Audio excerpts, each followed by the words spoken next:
everyone, it's Sam here. Thank you for watching. So today I'm going to show you how I've made this card here, but I'm going to make it for a 50th. I was actually, after I shared this one, this is a card for the Queen.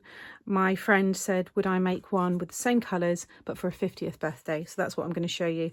So it's a circular card. You've got your opening here. It's got a little stopper so it stands up, and then you've got your space on the back to write your message there. I made this one during a Facebook Live, and I will link that one below. So if you want to see how I inked the flowers and things like that, then you can see all of that. And as always, I'll link all the product that I've used below. But we're going to make this exact one, but just with a 50 in the middle instead.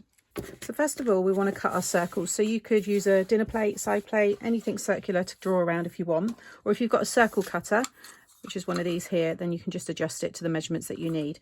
So first of all, I cut this one here. This is 7-inch diameter. I'll go through the embossing in a minute. Then I did 7.5 in white. So this one will go over the top.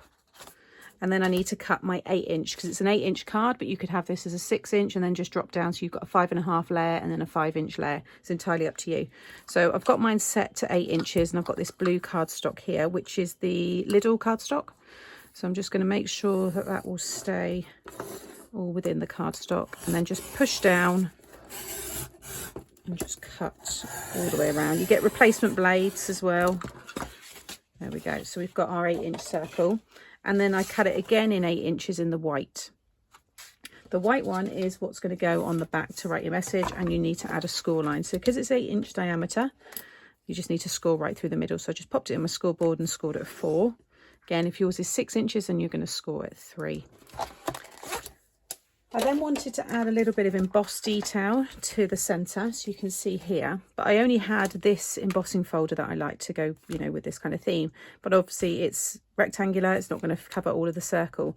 So I've just sat this in the embossing folder. This is an old Creative Expressions one, and ran that one through. And then where it didn't emboss, I'm going to hide with the flowers. So you would never know, but it's just a fun way to still use your embossing folders, you know, even if they're not quite the size that you need.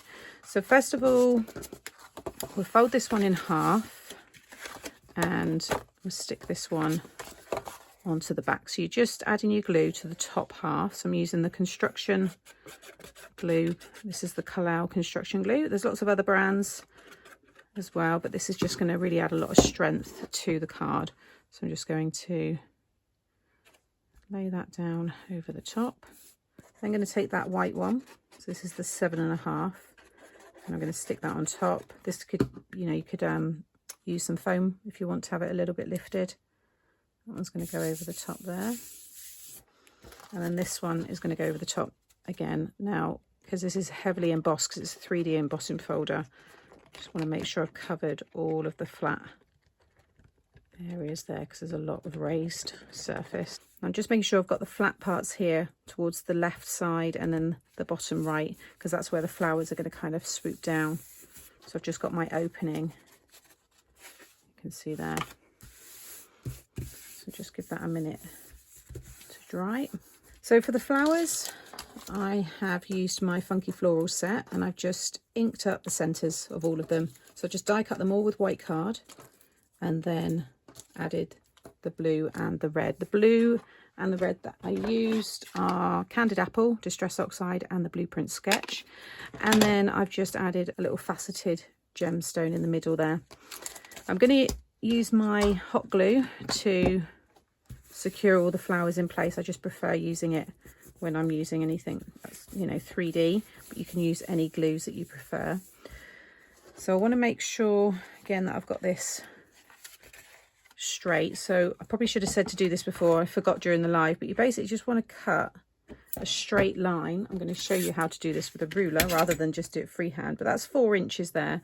I'm just going to come in, if you've got a grid surface here, just make sure that the line, the fold here, the score line is, you know, running with a line there, so that's straight.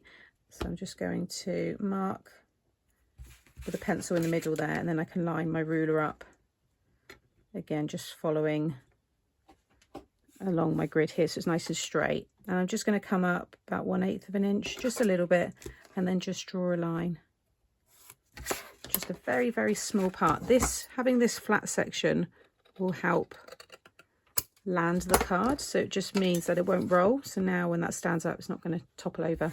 And then we'll add the stopper inside in a minute. And then I can start adding all the flowers. So I've got Happy Birthday sentiment, which is going to go on the top. That's from the Ultimate Sentiments by Creative Craft Products. And then I'm using the Ultimate Numbers and Ordinals from Card Making Magic. So I've die cut the 50 in double-sided foam, so it's lifted, and then I've die cut it again in holographic card. And then I can just stick that over the top. So if I just remove that piece.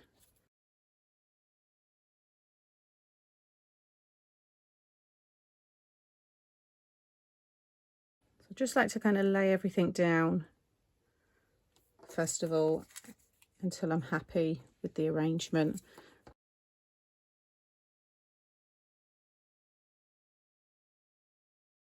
Something like that. Probably won't use those ones. And then I've got these holographic leaves, which again from that set, and then they will kind of fill more space as well. But I think I'm happy.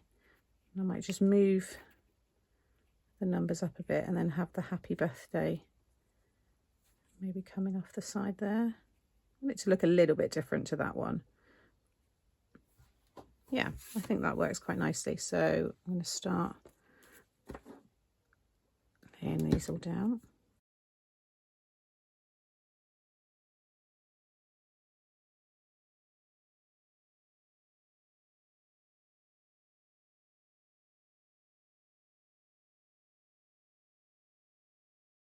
Okay, so that's all the flowers stuck down, and then I've got this piece here which is 3 by 1.5. Along the 3-inch side I've scored at 1/2 inch, 1.5 and 2.5. And then you just want to do a mountain, valley and a mountain fold. And then I'm just going to add my glue to the outer tabs there, and then open this up, and you want to pop it towards the bottom. So I'm just going to line it up with that piece that I just cut, about 1/2 inch up, and then just concertina fold it down and close the card.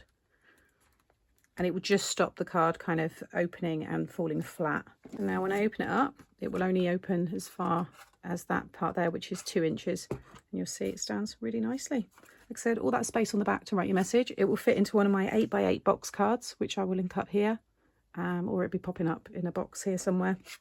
Just bring back in the one that I made for the Queen. Sounds funny saying that. But yeah, just to show you can fill it with other bits. You can maybe, I might add a butterfly. Maybe I could put a butterfly there actually. She might see that in the photos. So it's been nice to make this one again. I didn't think I was going to be doing it in the same colours, but I think it looks really good. So I hope it's given you some inspiration. As always, I'll link the product that I've used in the description box below the video. And I'll have some other circular. I've got a nice double circle shaker card, I think. I'll link that up here. And maybe a rocker card, because that's kind of similar. And you could maybe take this kind of decoration and use it on those cards. If you've enjoyed today and you haven't subscribed to the channel, consider subscribing. And if you hit the notification bell, you'll be notified every time I upload something new. Take care. Bye.